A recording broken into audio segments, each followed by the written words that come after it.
స్కూళ్లకు సెలవులు వచ్చినాయి. ఇక పిల్లలంతా అమ్మమ్మ ఇంట్లకు బాట పట్టుంటారు. ఊర్లో పోతే పొట్టు పొట్టు ఎగురుడేనాయే.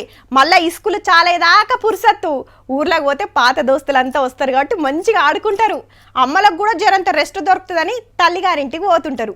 ఇక ఈలు కాక పోనోళ్ళు పట్నంలోనే ఉండాలి. అయితే టీవీ చూడాలి, లేదంటే ఛార్జింగ్ ఒడిచేదాకా ఫోన్ పట్టాలి.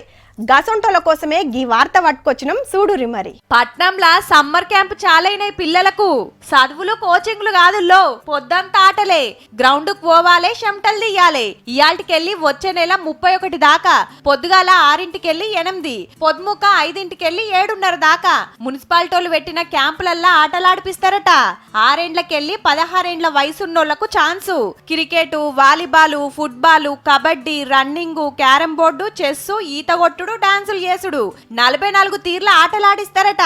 4 కోట్లు ఖర్చు పెట్టి గ్రౌండ్లు రెడీ చేసినాం. ఆటలకు కావాల్సినవి కొన్నాం. పిల్లలంతా సమ్మర్ క్యాంపులకు రావాలని కోరిండు జిహెచ్ఎంసీ కమిషనర్ రొనాల్డ్ రోజ్ సారు. జిహెచ్ఎంసీ పరిధిలో 917 ప్రాంతంలో ఈ సమ్మర్ క్యాంప్స్ అనేది స్టార్ట్ అయినాయి. సిటిజన్స్ ఈ ఆపర్చునిటీ మంచిగా ఉపయోగం చేసుకోండి. ఆటలాడిస్తానికి సపరేట్ కోచ్లను కూడా పెట్టిర్రు.